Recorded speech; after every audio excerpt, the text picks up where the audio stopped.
Jumpa kembali di MDD Inspiration of Life. Pagi ini saya mau coba sharingkan teman-teman dengan temanya percaya Tuhan adalah melakukan firman dengan pikiran dan perasaan serta kehendaknya. Nah, di sini kalau bicara percaya yang benar, teman, taat yang benar, ya ini ya seperti ini, teman. Jadi bagaimana kita melakukan firman itu tidak hanya dengan pikiran, perasaan, kehendak kita sendiri, tapi kita melakukan firman itu dengan dasar pikiran apa? Pikiran, perasaan dan kehendak Tuhan. Bedanya teman-teman, apabila contoh seperti cerita di kitab Matius, orang kaya yang sukar sekali masuk surga, teman. Itu karena orang kaya itu bukan tidak melakukan kebaikan, teman.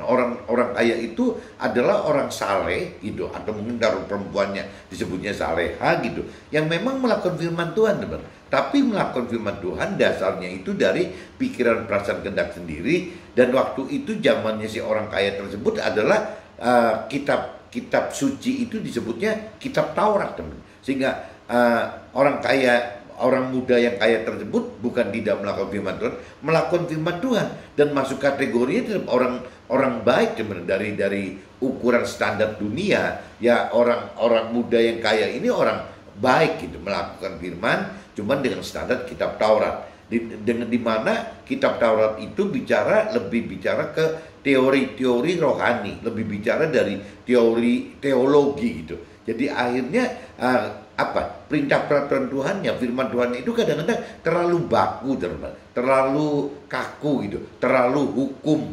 Nah, kenapa? Karena balik lagi ya memang diterjemahkan dengan 100% apa yang ditulis oleh firman tersebut gitu.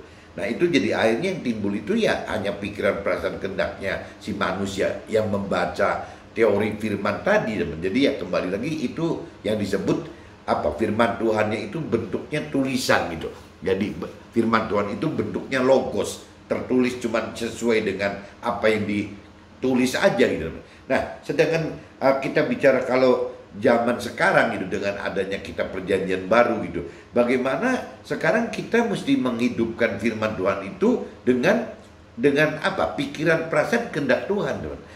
Pikiran, perasaan, kehendak Tuhan itu sejak Nabi Isa diutus oleh Tuhan Allah memberitakan kebenaran firman kepada kita semua gitu, kepada manusia semua gitu, bukan cuma orang Nasrani. Ya, Tuhan Allah membekali Nabi Isa itu dengan rohnya Tuhan Allah gitu. Rohnya Tuhan Allah ditaruh di dalam Nabi Isa, sehingga pengenalan, pengertian akan firman Tuhan lebih sesuai dengan pikiran, perasaan, kehendaknya Tuhan sendiri, teman. Karena ada roh Tuhan di dalam Nabi Isa, sehingga waktu Nabi Isa menerima pengajaran, perintah, peraturan firman Tuhan dari Tuhan Allah, otomatis ditangkap oleh si roh Tuhan tadi, teman. Sehingga waktu keluar dari mulut Nabi Isa itu ya keluarnya itu sesuai dengan pikiran, perasaan, kehendaknya Tuhan gitu. Karena ada roh Tuhan yang mengendalikan ya perintah, peraturan firman Tuhannya tersebut gitu.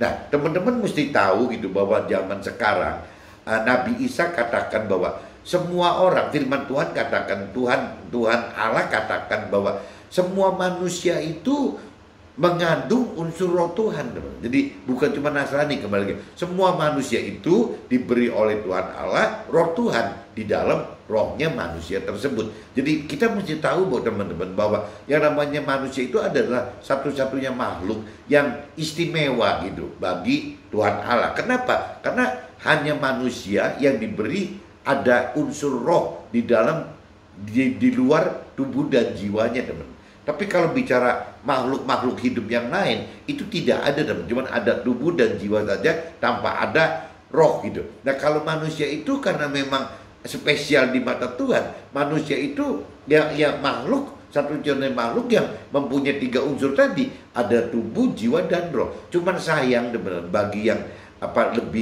belum dalam mengenal firman Tuhan, belum dalam mengerti firman Tuhan, tidak bisa memaknai bahwa di dalam kita itu ada roh kita sendiri. Roh kita adalah roh tempat tinggalnya roh Tuhan. Roh Tuhan itu adalah roh yang dari Tuhan yang diberikan kepada semua manusia di dalam hidup kita. Di mana roh Tuhan itu adalah sumber kuasa, sumber kekuatan yang dari Tuhan yang diberikan kepada kita. Jadi akhirnya kuasa Tuhan itu yang bisa membuat kita mampu mengerti, teman-teman, mampu mengerti firman Tuhan dan mampu untuk berani, mampu untuk beriman melakukan firman Tuhan, teman. Itu tanpa ada roh Tuhan terlalu sulit, teman-teman, untuk bisa menghidupkan melakukan apa yang Tuhan perintah peraturan dalam firman-Nya. Terlalu sulit karena apa yang diperintah peraturan firman itu umumnya hal yang tidak wajar, teman-teman. Karena hampir semua bertentangan, teman, bertentangan dengan apa yang dilakukan oleh duniawi gitu. Apa yang dilakukan oleh kehendak, rancangan dan kehendak dunia itu beda sekali, teman-teman, dengan rancangan dan kehendaknya Tuhan, itu beda sekali. Jadi teman-teman, di sini tadi saya katakan bahwa yang namanya kita melakukan firman Tuhan dari pikiran, perasaan, kehendak kita sendiri saja sudah kategorinya baik, teman-teman. Harusnya orang-orang dunia, orang-orang yang berkeyakinan, maksudnya orang yang beragama tapi masih duniawi, orang beragama tapi belum mengenal Tuhan pribadi secara benar, belum mengenal firman Tuhan secara benar gitu. Tapi apabila orang dunia dan orang keyakinan ini melakukan, bahkan mungkin orang yang tidak percaya Tuhan tapi melakukan tidak sadar gitu, melakukan melakukan hidup seperti yang diperintah peraturan Tuhan dengan tidak sadar, itu juga sudah masuknya kategori orang baik, teman-teman. Dan kategori orang baik itu tetap masuk surga dalam firman Tuhan, dan Tuhan katakan tetap masuk surga. Cuman apabila kita klasifikasikan masuk surga dalam kondisi menjadi ya warga surga yang biasa saja, teman-teman. Jadi mungkin kalau di dunia, di bumi sekarang ya jadi rakyat jelata gitu, menjadi ya rakyat jelata, jadi penghuni warga surga yang jelata gitu, seolah begitu, teman-teman. Nah, sedangkan yang Tuhan inginkan itu bagi kita yang percaya dengan percaya tapi dengan melakukan firman Tuhan dengan sesuai dengan pikiran, perasaan, kehendak Tuhan melalui kekuatan roh Tuhan, ya, pengertian roh Tuhan dan kekuatan roh Tuhan. Nah, ini yang Tuhan harapkan, tidak hanya menjadi rakyat jelata, tidak menjadi umat surga yang jelata gitu, tapi pengennya Tuhan menjadi timnya Tuhan di dalam kerajaan surga, atau menjadi keluarganya Tuhan di dalam kerajaan surganya Tuhan gitu.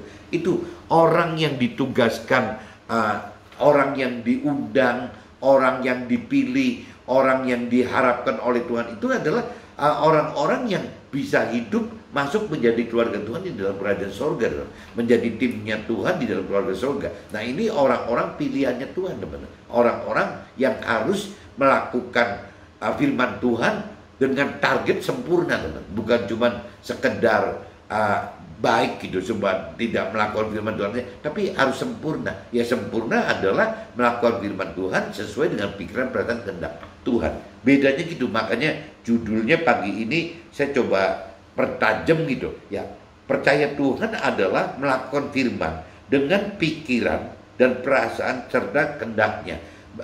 Orang Nasrani, katakan benar, orang yang melakukan firman dengan pikiran, perasaan, kehendaknya adalah orang yang memiliki rema gitu. Jadi bagaimana hidup dengan melakukan firman Tuhan, tapi ya harus dengan ada dorongan yang dari pikiran, perasaan, kehendak Tuhan tadi, yang harus ada dorongan dari roh Tuhan tadi, teman. Nah, orang Nasrani katakan itu rema gitu, ada dorongan melakukan hidup, melakukan firman dengan pikiran, perasaan, kehendak Tuhan, yaitu namanya rema. Ya, beda sama cerita di kitab Matius, orang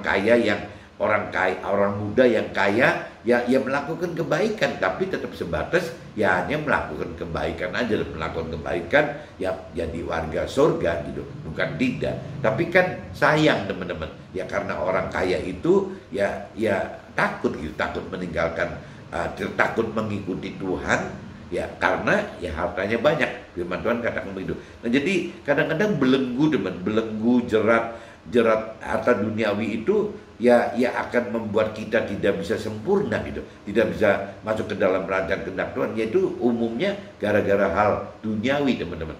Karena memang prinsip dasarnya duniawi bagi Tuhan dan bagi manusia itu beda, teman. Apabila bagi manusia itu kan harta duniawi itu kan kesuksesan duniawi, kebahagiaan duniawi, hal-hal benda-benda duniawi gitu. Ya semua itu adalah target utamanya manusia, teman, manusia pada umumnya. Tapi kalau targetnya manusia yang sudah mengerti akan kebenaran Tuhan, targetnya kan bukan itu, teman. Targetnya itu adalah keselamatan akhirat, damai sejahtera di akhirat, dan menjadi keluarga Tuhan di dalam kerajaan surga, di dalam kerajaan Allah, di dalam surga gitu. Itu targetnya beda sekali, teman. Jadi memang bertentangan, teman, bertentangan sekali antara kehendaknya manusia dengan kehendaknya Tuhan. Itu beda sekali. Kehendak manusia adanya lebih sifatnya daging, dalam arti kata memenuhi nafsu-nafsu duniawi. Tapi kalau bicara kehendak Tuhan itu lebih sifatnya ke roh gitu. Jadi bagaimana untuk bisa hidup di dalam akhirat kelak. Bedanya di situ, teman. Nah, ini tema ini, teman-teman, dilandasi dengan dari kitab 2 Korintus pasal 5 ayat 11 sampai 21 dan kitab Galatia 5 ayat 16 sampai 26. Saya coba bacakan dulu, nanti kita kembali masuk ke draft lagi, teman-teman. Jadi kitab 2 Korintus pasal 5 ayat 11 sampai 21, teman-teman. Judul perikopnya, teman-teman, pelayanan untuk pendamaian, pelayanan untuk pendamaian gitu. Kami tahu apa artinya takut akan Tuhan. Kami tahu apa artinya takut akan Tuhan. Karena itu kami berusaha meyakinkan orang, bagi Allah hati kami nyata dengan terang, dan aku harap hati kami nyata juga demikian bagi pertimbangan kamu. Dengan ini kami tidak berusaha memuji-muji diri kami sekali lagi kepada kamu, tetapi kami mau memberi kesempatan kepada kamu untuk megahkan kami, supaya kamu dapat menghadapi orang-orang yang bermegah karena hal lahiriah dan bukan karena batiniah gitu. Nah, ini mulai nih, teman. Jadi kalau di dalam Tuhan itu, ya Tuhan inginkan bahwa kita itu bermegah itu karena hal lahiriah, bukan yang batiniah. Tapi orang dunia kan kebalik, teman. Lebih sifatnya apa? Di sini dikatakan apa ini kebalik nih, supaya kamu dapat megah karena hal-hal lahiriah dan bukan batinnya. Jadi kebalik, teman. Kalau orang dunia itu seolah-olah pengennya dimegahkan oleh hal-hal lahiriah gitu, bukan yang batinnya gitu. Kebalik dengan orang-orang yang mencari Tuhan gitu. Orang yang mencari Tuhan, mencari kebenaran firman Tuhan, mencari kekekalan, itu kebalik, teman. Bagaimana bermegah itu dalam hal batinnya, bukan lahiriah gitu. Sebab jika kami tidak menguasai diri, hal itu adalah dalam pelayanan Allah. Dan jika kami menguasai diri, hal itu adalah untuk kepentingan kamu. Sebab kasih yang dari Tuhan Allah, dari firman Tuhan Allah gitu, yang menguasai kami. Karena kami telah mengerti bahwa jika satu orang sudah mati untuk semua orang, maka mereka semua sudah mati. Ini cerita Nabi Isa, dan Nabi Isa yang diutus oleh Tuhan Allah untuk menebus kita supaya kita tidak berdosa, sehingga kita bisa ada kemungkinan masuk ke dalam sorga gitu. Dan Nabi Isa telah mati untuk semua orang, supaya mereka yang hidup tidak lagi hidup untuk dirinya sendiri, tetapi untuk Nabi Isa yang telah dikorbankan itu, ya hidup dengan melakukan firman Tuhan gitu, yang telah mati dan telah dibangkitkan untuk mereka. Jadi Nabi Isa itu dikorbankan, teman-teman, supaya kita dapat tertembus dari dosanya, dan sekaligus Nabi Isa itu adalah yang bisa mengusulkan kepada Tuhan Allah agar setiap kita ini manusia itu diberi roh Tuhan gitu. Ya kalau di Nasrani sebutnya Roh Kudus atau Roh kebenaran gitu. Roh Tuhan itu diminta dari Tuhan Allah bagi kita semua, teman, bagi manusia kita semua gitu. Sebab itu kami tidak lagi menilai seorang juga pun menurut ukuran manusia. Dan jika kami pernah menilai Nabi Isa menurut ukuran manusia, sekarang kami tidak lagi menilainya demikian. Jadi siapa yang ada di dalam Nabi Isa, ia adalah ciptaan baru. Jadi dikatakan kalau Nabi Isa itu, kalau saya umpama dikonversikan ke universal, teman, saya sering katakan firman Tuhan, pelaku firman Tuhan, teman. Jadi siapa ada di dalam hidup melakukan firman Tuhan, ia adalah ciptaan baru. Yang lama sudah berlalu, sesungguhnya yang baru sudah datang. Jadi orang yang melakukan firman Tuhan adalah ciptaan baru gitu, teman-teman. Yang lamanya sudah tidak ada gitu.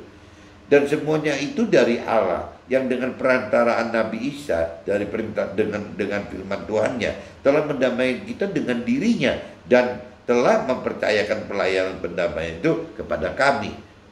Sebab Allah mendamaikan dunia dengan dirinya oleh firman Tuhan dengan tidak memperhitungkan pelanggaran mereka. Ia telah mempercayakan berita pendamaian itu kepada kami. Jadi kami ini adalah utusan-utusan Tuhan Allah melalui firman Tuhannya, seakan-akan Allah menajari kamu dengan perantaraan kami dalam nama dalam nama Tuhan Allah yang di dalam firman Tuhan tersebut. Ya kami minta kepadamu, berilah dirimu didamaikan dengan Allah. Dia yang tidak mengenal dosa telah dibuatnya menjadi dosa karena kita, supaya dalam dia kita dibenarkan oleh Allah gitu. Jadi ini kembali lagi, kalau kita melakukan firman Tuhan teman-teman, ya kita oleh karena jasa-jasa dari Nabi Isa tersebut, akhirnya Nabi Isa meninggalkan firman Tuhan ya dalam bentuk kitab suci gitu. Nah ini yang mestinya ya kita akhirnya bisa dibenarkan oleh Tuhan Allah gitu. Jadi kita pelaku firman Tuhan itu akan bisa dibenarkan oleh Tuhan Allah. Ini saya sudah bacakan di kitab 2 Korintus pasal 5 ayat 11 sampai 21 teman-teman. Nah kita lanjut ke kitab Galatia teman-teman. Kitab Galatia pasal 5 ayatnya 16 sampai 26 teman-teman. Judul perikopnya hidup menurut daging atau roh. Judulnya itu, hidup menurut daging atau roh. Maksudku ialah, hiduplah oleh roh, maka kamu tidak akan menuruti keinginan daging. Sebab keinginan daging berlawanan dengan keinginan roh, dan keinginan roh berlawanan dengan keinginan daging. Karena keduanya bertentangan, sehingga kamu setiap kali tidak melakukan apa yang kamu kehendaki. Akan tetapi, jikalau kamu memberi dirimu dipimpin oleh roh, maka kamu tidak hidup di bawah hukum Taurat. Perbuatan daging telah nyata, yaitu percabulan, kecemaran, hawa nafsu, penyembahan berhala, sihir, perseteruan, perselisihan, iri hati, amarah, kepentingan diri sendiri, percideraan roh, pemecah, kedengkian, kemabukan, pesta pora, dan sebagainya. Terhadap semuanya itu kuperingatkan kamu, seperti yang telah kubuat dahulu, bahwa barang siapa melakukan hal-hal yang demikian, ia tidak akan mendapat bagian dalam kerajaan Allah. Tetapi buah roh ialah kasih, sukacita, damai sejahtera, kesabaran, kemurahan, kebaikan, kesetiaan, kelemah lembutan, penguasaan diri. Tidak ada hukum yang menentang hal-hal itu. Barang siapa menjadi milik daripada Tuhan Allah yang sesuai pelaku firman Tuhan Allah, ia telah menyalibkan daging dengan segala hawa nafsu dan keinginannya. Jadi pelaku firman itu harusnya seperti ini teman. Pelaku firman Tuhan itu adalah seharusnya telah menyalibkan daging, maksudnya menyalibkan daging dan segala hawa nafsu dan keinginannya. Jadi sudah tidak ada hal-hal rancangan kehendakan untuk hanya sekedar mencari hal-hal duniawi saja teman-teman. Jadi sudah tidak ada gitu. Jikalau kita hidup oleh roh, baiklah hidup kita juga dipimpin oleh roh. Dan janganlah kita gila hormat, janganlah kita saling menantang dan saling mendengki gitu. Jadi ya kembali lagi diingatkan di pasal ini ya, jikalau kita hidup oleh roh, baiklah hidup kita juga dipimpin oleh roh gitu. Dan juga ya kembali lagi ya, kita telah menyalibkan daging dengan segala hawa nafsu dan keinginannya. Jadi kalau hidup oleh roh ya kita sudah harus terhindar dari hawa-hawa nafsu duniawi teman-teman. Ini saya sudah baca di 2 kitab itu teman-teman. Coba saya masuk ke draft aja. Dalam kitab 2 Korintus pasal 5 ayat 17 teman-teman. Jadi siapa yang ada hidup dalam melakukan firman Tuhan, ia adalah ciptaan baru. Yang lama sudah berlalu, sesungguhnya yang baru sudah datang. Ini jadi cerita siapa yang ada hidup dalam melakukan firman Tuhan. Jadi siapa yang sudah lebih dalam mengenal firman Tuhan, dan siapa yang sudah mampu mengerti firman Tuhan, bahkan siapa yang sudah melakukan firman Tuhan gitu, ya ia adalah ciptaan baru, yang lama sudah berlalu, sesungguhnya yang baru sudah datang. Nah ini kembali lagi teman-teman, pelaku firman itu tinggal tergantung. Yang pelaku firman itu apakah melakukan firman itu dengan pikiran, perasaan, kehendak sendiri, ya atau melakukan firman Tuhan itu dengan pikiran, perasaan, kehendak Tuhan gitu. Nah apabila kita melakukan firman Tuhan dengan pikiran, perasaan, kehendak sendiri, ya jadinya seperti orang muda yang kaya. Baik tidak? Ya baik gitu, baik. Cuman ya kembali lagi Tuhan ingatkan, ya kalau orang seperti orang muda yang kaya ini ya akan masuk ke dalam surga sebagai ya warga surga yang jelata gitu, rakyat jelata di dalam surga gitu. Nah yang Tuhan inginkan itu adalah bagaimana kita menjadi ciptaan baru dengan lahir baru, ya dengan catatan melakukan firman Tuhan tapi dengan pikiran, perasaan, kehendak Tuhan, dengan jiwa Tuhan teman-teman, sehingga bisa masuk ke dalam rancangan kehendak Tuhan teman-teman. Nah itulah gunanya Tuhan memberi roh Tuhan, roh kudus, roh kebenaran kepada kita. Kalau orang teman-teman di Muslim nyebutnya nur gitu. Jadi Tuhan memberikan nur kepada setiap kita ini supaya kita bisa menjadi sempurna teman. Menjadi sempurna adalah melakukan firman Tuhan dari pikiran, perasaan, kehendak Tuhan, dari jiwanya Tuhan. Nah, kalau kita sudah melakukan firman Tuhan dari jiwanya Tuhan, sebutannya sudah berubah teman. Bukan kita melakukan firman secara logos, secara tulisan, secara teori rohani, secara teori teologi gitu. Tapi kita melakukan firman Tuhan ya dengan cara rema gitu. Rema itu adalah firman Tuhan, perintah firman Tuhan yang apa? Sesuai dengan pikiran, perasaan, kehendak Tuhan, sesuai dengan jiwa Tuhan, sehingga bisa masuk ke dalam rancangan kehendak Tuhan teman. Jadi firmannya boleh sama teman, ayatnya boleh sama dalam kitab yang sama gitu. Tapi apabila pengenalan, pengertian dan melakukan firmannya itu dengan pikiran, perasaan, kehendak sendiri manusia dibanding dengan pikiran, perasaan, kehendak Tuhan, ini beda sekali teman. Hasilnya itu yang satunya firman Tuhan menjadi logos, yang satu firman Tuhan menjadi rema. Nah yang menjadi rema ini teman-teman yang menyebabkan kita bisa masuk ke dalam kesempurnaan yang Tuhan inginkan gitu, rancangan dan kehendaki. Apabila kita masuk ke dalam rancangan kehendak Tuhan dalam hal sempurna ini, ya kita akan bukan menjadi rakyat jelata di surga gitu, tapi kita akan menjadi timnya Tuhan di dalam sorga. Kita akan menjadi keluarga Tuhan di dalam sorga. Nah ini bedanya teman-teman. Apabila kalau kita sudah lebih mengerti akan firman Tuhan, yang namanya kekal itu kan tidak berbatas teman-teman. Jadi meskipun di dunia itu terkesan kurang menguntungkan gitu, apabila memilih melakukan firman Tuhan secara sempurna, tidak menguntungkan. Kenapa? Karena harus meninggalkan semua hal-hal duniawi teman-teman. Jadi benar-benar tidak menguntungkan. Tapi kita mesti sadar dibanding dengan kekekalan, yang namanya duniawi itu kan cuma 70-80 tahun teman. Ada batas umurnya gitu, ada deadline-nya gitu, ada expire date-nya, ada matinya pada umur 70-80 tahun. Jadi hal-hal duniawi itu yang bisa dinikmati hanya sampai seumur 70-80 tahun.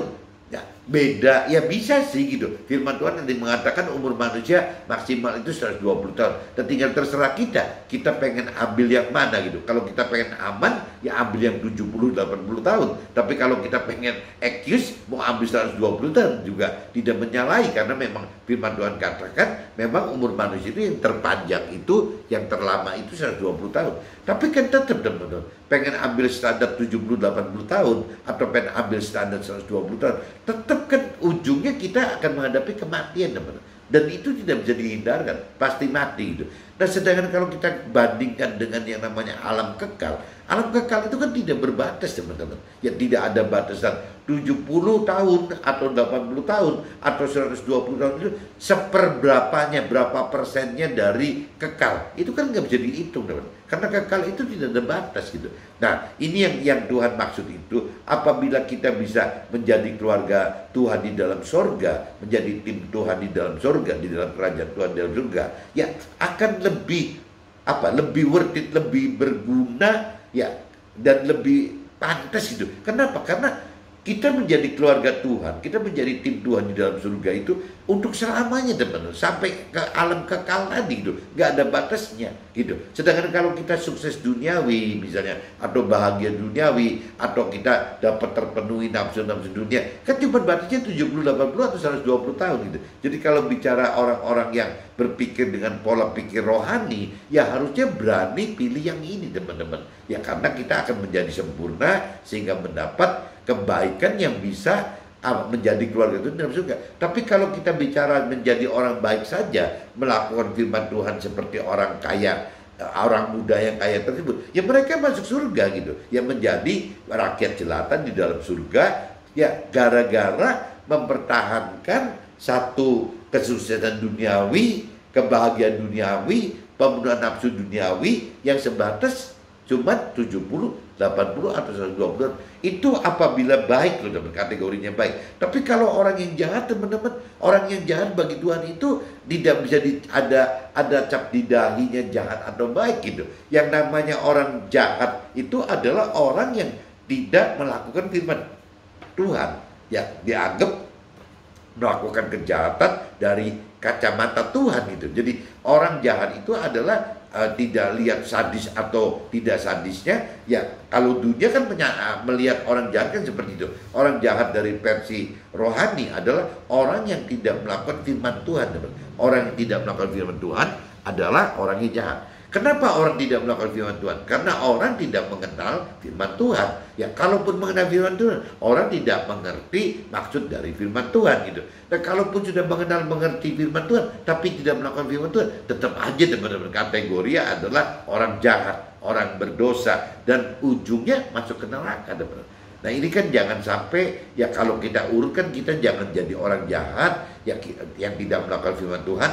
Lepas itu orang bisa beragama juga bisa dikategorikan jahat loh teman. Kalau tidak melakukan firman Tuhan gitu. Jadi kuncinya ya untuk dari sisi rohani, ya bukan ukurannya beragama atau tidak beragama. Yang diukur itu adalah yang melakukan firman Tuhan gitu, yaitu masuk surga. Yang tidak melakukan firman Tuhan adalah masuk neraka. Bukan tidak jahat atau tidak baik atau jahat gitu. Bukan itu teman. Jadi kembali lagi, orang baik yang melakukan firman Tuhan dari pikiran, perasaan, kehendaknya sendiri, manusia, ya menghasilkan melakukan firman dengan standar ya logos gitu, dengan standar teori rohani, teologi gitu. Nah itu ya baik teman-teman, masuk surga. Tapi kalau bicara yang Tuhan ingin sempurna, itu melakukan firman Tuhan dengan rancangan kehendak serta pikiran, perasaan, kehendaknya Tuhan dengan jiwanya Tuhan. Nah itu yang akan sempurna tuh. Itu bedanya gitu aja teman. Jadi ya, apakah kita lebih pilih menjadi rakyat jelata di dalam sorga ya hanya gara-gara hal-hal duniawi yang 70, 80, 120 tahun itu, atau kita lebih berani masuk ke dalam ya pilihan ya untuk menjadi hidup sempurna seperti apa? Jadi melakukan firman tapi sesuai dengan pikiran, perasaan, kehendak Tuhan, di mana kita akan menjadi keluarga Tuhan di dalam surga selamanya gitu, kekal. Nah ini kalau kita hitungan kesininya, seperti saya pribadi juga kadang-kadang iya ya lebih worth it pilih, lebih berguna pilih yang sempurna gitu. Bagaimana hidup sempurna dengan melakukan firman Tuhan sesuai dengan perintah peraturan firman Tuhan, tapi sesuai jiwa Tuhan gitu. Itu kayaknya lebih berani meskipun konsekuensinya meninggalkan hal duniawi. Orang muda yang kaya dalam cerita di kitab Matius itu kan tidak berani teman. Tidak berani meninggalkan harta dunianya karena dia kaya. Yaitu resikonya menjadi orang yang kaya, ya konsekuensinya seperti itu teman. Meskipun ya orang yang tidak kaya pun kadang-kadang juga susah teman-teman, karena pengen mau berkaya dulu gitu, penasaran menarikkan diri untuk kaya. Yaitu kembali lagi mesti kita minta ke Tuhan supaya kita diberi pengertian dan beri kekuatan untuk bisa melangkah. Tidak lain ya harus menghidupkan firman Tuhan gitu, harus menghidupkan roh Tuhan di dalam kita sehingga nanti kita bisa mengerti dan mampu melakukan firman Tuhan. Dan karena kita jadi beriman gitu, apabila kita punya keberanian untuk melakukan firman Tuhan, karena dasarnya roh Tuhan yang memberi iman kepada kita berani melakukan firman Tuhan teman-teman. Jadi kuncinya ya ada di firman Tuhan, ya roh Tuhan dan iman kita untuk berani melakukan firman Tuhan. Kitab 2 Korintus pasal 5 ayat 15 teman-teman. Nabi Isa yang diutus Tuhan Allah untuk memberitakan kebenaran firman Tuhan telah mati untuk semua orang, supaya mereka yang hidup tidak lagi hidup untuk dirinya sendiri, tapi untuk hidup dan bangkit melakukan firman Tuhan oleh karena kematian dan kebangkitannya si Nabi Isa tadi, teman-teman. Jadi ini teman-teman, Nabi Isa berkorban itu jangan sampai kita sia-siakan, tidak manfaatkan, kita tidak mengenal firman Tuhan, kita tidak mengerti firman Tuhan, kita tidak melakukan firman, yaitu perjuangan Nabi Isa yang konyol kalau menurut saya. Jadi kita mesti manfaatkan ini untuk bisa lebih dalam mengenal firman Tuhan, lebih mengerti firman Tuhan, lebih mampu melakukan firman Tuhan. Harusnya seperti itu, teman-teman. Pengenalan pengertian akan firman Tuhan membuat kita takut akan Tuhan, sehingga kami tidak bermegah diri karena hal-hal lahiriah, tetapi lebih bermegah dalam hal-hal batiniah, dengan menjadi alat Tuhan melayani pendamaian dunia, dengan memberitakan kebenaran firman Tuhan sebagai utusan-utusan Tuhan Allah gitu, kemanapun juga, dengan cara apapun juga, serta kapanpun juga. Jadi kita itu Tuhan harapkan di fungsi ini, teman-teman. Ya, bagaimana kita sebagai utusan Tuhan Allah gitu, memberitakan kebenaran firman Tuhan Allah kemanapun juga, kemana-mana, ya, dengan cara apapun juga, yang berusaha berjuang maksimal untuk dengan memberitakannya harus sebaik mungkin dengan cara bagaimanapun juga, dan juga serta ya kapanpun juga, teman-teman, ya harus setiap saat gitu loh. Nah, ini pelaku firman yang baik itu seperti ini, teman-teman. Nah, kalau kita masuk ke ciptaan baru, teman-teman, ciptaan baru dan lahir baru, ciptaan baru, makna ciptaan baru dan lahir baru adalah hidup menurut roh, tidak lagi hidup menurut daging. Itu seperti yang dikatakan di kitab Galatia pasal 5 ayat 16 dan 17, teman-teman. Hiduplah oleh roh, maka kamu tidak akan menuruti keinginan daging gitu. Jadi kalau kita hidup dengan roh, kita itu tidak hidup dengan keinginan daging. Keinginan dagingnya seperti tadi, teman-teman. Bagaimana mencari kesuksesan duniawi, bagaimana mencari kebahagiaan duniawi, bagaimana mencari pemenuhan hal duniawi. Nah, kadang-kadang caranya juga kalau tidak mengerti akan Tuhan, kadang-kadang segala macam cara dihalalkan, teman-teman. Semua dihalalkan gitu, ya, untuk mendapatkan target sukses duniawi, untuk mendapatkan kebahagiaan duniawi, untuk mendapatkan hal-hal yang duniawi. Ya, kadang-kadang segala hal didapatkan, dilakukan gitu. Nah, akhirnya jadi konyol juga, teman-teman. Ya, jadi akhirnya melanggar gitu, karena segala macam dihalalkan, akhirnya tidak hidup dengan sesuai yang perintah firman Tuhan, karena semua dihalalkan gitu. Sedangkan banyak sekali hal-hal duniawi yang bertentangan dengan firman Tuhan. Nah, ini yang repotnya kalau kita tidak mengerti akan firman Tuhan, akhirnya ya hidup jadi melanggar gitu. Niatnya baik, tidak mau melanggar gitu, tapi ya karena tidak mengerti akan firman Tuhan, ya akhirnya hidupnya melanggar. Banyak sekali, teman, orang dunia yang baik hati gitu, orang dunia yang orang berkeyakinan yang baik hati itu jangan-jangan mayoritas gitu, baik gitu, tapi karena tidak mengerti firman Tuhan, sehingga mereka tidak mengenal dan mengerti apa yang mereka perbuat itu salah atau tidak salah gitu, karena tidak dengan dasar pengenalan akan firman Tuhan, pengertian akan firman Tuhan. Jadi mereka ya asal hidup seenaknya mereka sendiri, dengan pikiran berdasar kehendak sendiri, dengan rancangan kehendak sendiri gitu, yang lebih berbau duniawi karena hidup di dunia sekitarnya duniawi, semua dunia semua gitu. Ya, akhirnya terjebak dengan menjadi orang baik yang tidak bisa sempurna. Ya, karena apa? Karena ya mereka berjuang untuk hidup baik, tapi dengan tidak ya sepemikiran dengan perasaan dan kehendak Tuhan gitu.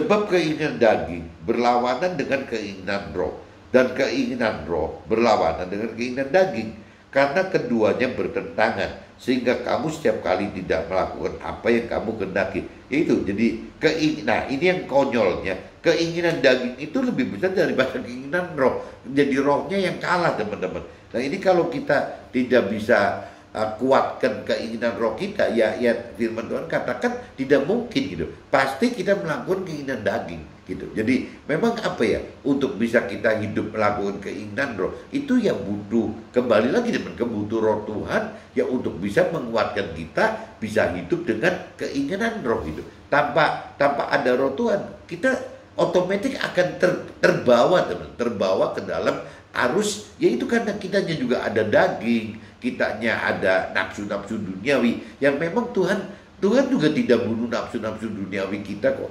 Tuhan juga tidak bunuh daging kita gitu. Kenapa? Kalau dari sisi rohani, unsur nafsu duniawi dan daging itu adalah proses bagaimana Tuhan bisa meningkatkan level iman kita. Itu lewat daging kita dan nafsu duniawi kita, teman. Apabila kita dibunuh nafsu duniawinya dan dagingnya, itu nanti Tuhan tidak bisa ya bagaimana mengangkat iman kita lebih tinggi ya untuk lebih memperdalam pengenalan akan firman Tuhan, yang bagaimana untuk bisa mampu gitu, lebih mampu mengerti firman Tuhan. Itu kalau tanpa daging kita dihidupkan, tanpa nafsu duniawi kita dihidupkan, nggak bisa teman. Ya kita jadi stuck mati gitu. Justru yang Tuhan biarkan saja daging itu masih hidup, sehingga kita jadi setiap saat sampai kita meninggal dunia, sampai memang unsur daging nafsu duniawi kita mati, waktu kita tubuh jiwa mati gitu. Nah itu baru teman, baru gitu. Tapi kan terlambat teman-teman. Sedangkan Tuhan proses kan bagaimana caranya sebelum kematian kita ini, ya bagaimana iman kita itu setinggi mungkin, bagaimana kedalaman pengenalan firman Tuhan itu sedalam mungkin, kemampuan mengerti firman Tuhan itu juga semaksimal mungkin. Jadi Tuhan kan maksimalkan semua gitu ya selama kita hidup, karena waktu kita sudah mengalami kematian itu sudah tidak bisa berubah. Jadi memang daging dan hawa nafsu duniawi itu sengaja Tuhan tidak bunuh dalam kehidupan di dunia ini dengan maksud yang positif itu seperti itu, teman. Tapi kalau kita tidak hati-hati, ya kita malah masuk ke dalam ya kelemahan unsur daging kita dan hawa nafsu kita, teman. Itu yang akan menjerembabkan kita masuk menjadi orang-orang dunia atau orang keyakinan pada umumnya. Ya akhirnya ya cuma bisa melakukan kebaikan, masih bagus itu. Kalau kita nggak hati-hati bisa masuk terjebak ke dalam kejahatan. Orang dunia dan orang berkeyakinan yang baik, teman-teman, itu punya potensi untuk bisa terpleset gitu, jatuh berbuat dosa.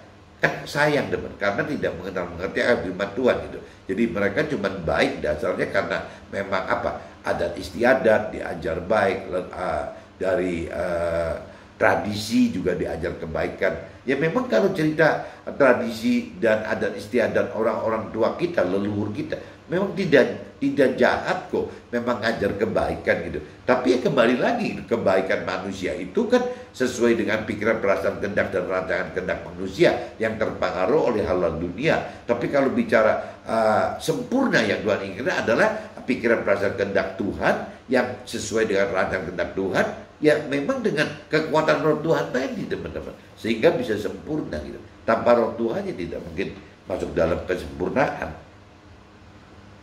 Jadi mesti hati-hati, teman-teman. Keinginan daging itu kalau kita tidak hati-hati ya akan membuat kita cuma sekedar menjadi manusia baik, dan bahkan bisa punya potensi cenderung untuk jatuh ke dalam kejahatan karena ya tidak pengertian akan firman tadi, teman-teman.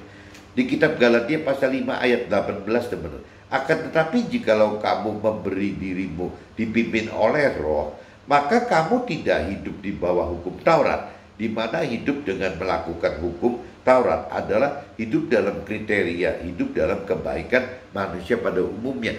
Nah ini kalau cerita teman-teman? Kalau cerita zaman dulu sebelum Nabi Isa dikorbankan oleh Tuhan Allah gitu bagi kita menebus dosa-dosa kita. Rasanya waktu itu manusia itu tidak semua manusia itu diberi roh Tuhan gitu, teman.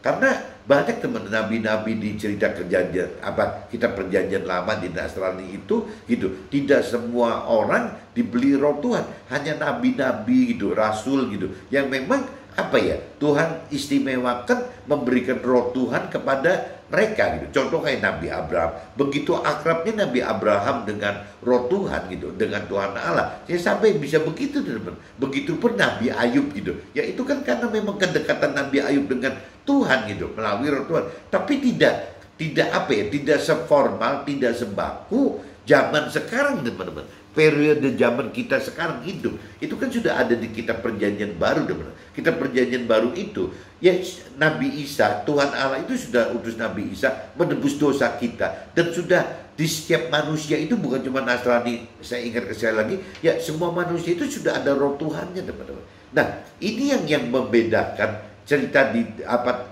tokoh-tokoh apa manusia di zaman perjanjian lama itu tidak semua memiliki roh Tuhan di dalam rohnya gitu. Nah, sedangkan yang namanya di dalam kitab perjanjian baru, ya semua teman, semua manusia itu sudah ada roh, unsur roh Tuhannya. Tinggal masalahnya si manusia itu tahu tidak bahwa, kenal tidak bahwa ada roh Tuhan ya yang Tuhan sudah berikan kepada kita semua manusia gitu. Nah itu kadang-kadang nggak tahu teman. Jangankan roh Tuhan gitu, jangankan roh Tuhan, yang namanya manusia mengenal di dalam dirinya ada roh aja juga belum tentu mengerti teman-teman. Yang umumnya itu orang tahu itu di dunia itu ya cuma jiwa dan raga teman-teman. Jiwa ya jiwa, raga ya tubuh gitu. Jadi cuma tahu tubuh dan jiwa saja gitu. Kalau manusia cuma tahunya tubuh dan jiwa, itu yang mesti hati-hati teman. Tidak beda dengan binatang teman. Binatang juga ada tubuh dan jiwanya gitu. Jadi kita ini manusia itu benar-benar makhluk yang sempurna, yang beda sendiri teman-teman. Tidak bisa disamakan gitu. Jadi kembali lagi teman-teman, apabila kita hidup tanpa roh Tuhan, ya mungkin kembali lagi kita bisa menjadi orang baik gitu. Ya apabila dengan standar ya kebaikan manusia pada umumnya, bukan standarnya Tuhan gitu. Nah ini kembali lagi, jadi kalau kita mau benar-benar maksimal gitu ya menjadi anak-anak Tuhan atau tim Tuhan di dalam surga, apabila kita percaya dan berniat untuk bisa mendapatkan itu privilege itu, keistimewaan itu yang dari Tuhan gitu, bukan cuma sekedar menjadi rakyat jelata di dalam surga gitu. Ya satu-satunya ya kita harus melakukan kebaikan itu sesuai dengan pikiran perasaan kehendak Tuhan, sesuai dengan rancangan kehendak Tuhan, sesuai dengan jiwa Tuhan gitu. Nah kalau tidak bisa cara lainnya, kita harus bisa menghidupkan roh Tuhan ya, supaya kita bisa melakukan firman Tuhan sesuai dengan ya tadi pikiran perasaan kehendak Tuhan, dengan jiwa Tuhan, dan sesuai rancangan dan kehendak Tuhan, sesuai dengan apa yang Tuhan rancangan untuk kita di kekal tadi teman-teman. Jadi beda teman-teman, apabila Tuhan ingin kita istilahnya dengan parameter hidup kekal, sedangkan dunia mengharapkan kita hidup dengan parameter ya hidup fana gitu, hidup sementara di dunia ini, yang Tuhan katakan cuma menumpang aja gitu. Ini dunia ini adalah bukan rumah tetap kita ada di surga. Dunia itu adalah tempat kita diproses gitu, untuk bisa menentukan posisi kita di dalam surga itu di mana. Yang bisa di neraka, bisa di surga. Nah tadi di surga itu bisa menjadi rakyat jelata dalam surga, atau bisa juga menjadi timnya Tuhan di dalam surga, ya keluarganya Tuhan dalam surga gitu. Hidup dengan dipimpin roh adalah di atas hidup sebagai pelaku firman Tuhan yang hanya sesuai teori rohani atau logos dengan jiwa kita sendiri gitu. Jadi saya udah jelaskan bahwa kalau kita hidup dengan dipimpin oleh roh adalah di atas hidup sebagai pelaku. Jadi kalau kita hidup dipimpin oleh roh, ya kita tidak cuma bisa berhenti di menjadi orang baik teman-teman. Ya orang baik tidak hanya berhenti sebagai rakyat jelata di dalam surga gitu. Tapi apabila kita hidup dengan roh, kemungkinan besar kita bisa masuk ke dalam rancangan kehendak Tuhan, ya kita akan menjadi keluarga Tuhan, jadi tim Tuhan di dalam kerajaan surga, di dalam surga gitu. Itu teman-teman, apabila kita hidup dipimpin oleh roh. Tapi kalau tidak dipimpin oleh roh, ya hidup sebagai pelaku firman Tuhan yang hanya ya sesuai teori rohani atau logos saja, ya dengan jiwa kita sendiri, ya di mana efeknya, dampaknya ya akan masuk menjadi rakyat jelata di dalam surga teman-teman. Tetapi hidup yang dipimpin roh adalah hidup melakukan firman dengan libatkan jiwa Tuhan, ya maka ya firman Tuhan menjadi rema. Nah, orang-orang yang menghidupkan firman Tuhan menjadi rema, ya berarti dengan cara menghidupkan roh Tuhan, yaitu otomatis teman-teman akan menjadi sempurna, teman-teman. Nah, konsekuensi melakukan firman Tuhan dengan sempurna itu ya kembali lagi, teman, akan menjadi bukan cuma sekedar rakyat jelata dalam surga, tapi akan menjadi keluarga Tuhan di dalam surga. Nah, ini tinggal kembali, pilihannya ada di kita sendiri, teman-teman. Ya kita mau percaya mau sampai seberapa dalam, ya kita mau taat mau sampai seberapa, kita benar-benar pasrah terhadap Tuhan mau seberapa, kita mengasihi Tuhan itu mau seberapa gitu. Yaitu kembali ke kita masing-masing, teman. Meskipun kalau teman, kalau kadang-kadang buat saya pribadi, apa sih umur bagi teman-teman saya yang sudah rata-rata di atas 55 tahun, teman-teman, itu kematian itu sudah dekat sekali, teman-teman. Kalau memang parameternya 70-80 tahun, teman-teman. Kecuali kalau kita terlalu meyakini, mengimani gitu ya, bahwa umur kita sampai 120 tahun. Ya mestinya kalau 120 tahun masih agak panjang, teman-teman. Seperti contohnya Nabi Kaleb gitu ya. Nabi Kaleb di mana waktu umur 85 dia masih berpikir dengan yakinnya bahwa ya dia itu kekuatannya masih seperti umur 40 gitu. Nah, itu ceritanya lain. Itu kan kembali adanya di kita sendiri gitu. Di dalam iman kita bagaimana gitu. Mungkin nggak untuk bisa menjadi Nabi Kaleb? Ya mungkin aja, teman-teman. Bukan tidak mungkin, mungkin saja. Memang ceritanya bukan, kalau kita percaya firman Tuhan ya kita harus percaya ada cerita Nabi Kaleb seperti itu gitu. Tapi kalau kita bicara secara umum, teman-teman, umum manusia gitu. Ya, umum manusia itu yang dikatakan mau diambil parameternya 120 tahun atau lebih bijak kalau ngambil ukurannya jangan 120 tapi 70-80 tahun aja gitu. Menurut saya yang paling bijak ya 70-80 tahun. Nah, waktu kita mengambil parameter 70-80 tahun, bagi yang sudah usia pensiun duniawi ya umur 55 tahun, itu sisa umur tinggal 15-25 tahun, teman-teman. Kalau tidak hati-hati, teman-teman, kita bisa-bisa tidak bisa mendapatkan keselamatan yang Tuhan inginkan. Ya apakah kita yakin dengan sisa waktu 15 tahun, 25 tahun kita bisa berubah gitu, teman? Kalau masalah berubah tinggal 15-25 tahun, teman, karena baru sadar umur 55, di atas 55 sampai 70-80 tahun. Kalau masalah posisi dalam surga itu ada firman yang menjamin, teman. Firman yang menjamin itu adalah yang terakhir pun bisa menjadi terdahulu, yang terdahulu pun bisa menjadi akhir. Jadi teman-teman nggak usah khawatir yang umur 55 itu mencari Tuhan, baru mencari Tuhan pun nggak ada masalah gitu. Ya mencari Tuhan meskipun terakhir mencari Tuhannya, tapi firman Tuhan menjamin bisa menjadi terdahulu. Sebaliknya teman-teman orang-orang yang beragama, yang berkeyakinan, yang sudah ikut Tuhan dari umur 15 tahun, kalau parameternya 55, mereka sudah 40 tahun, teman-teman.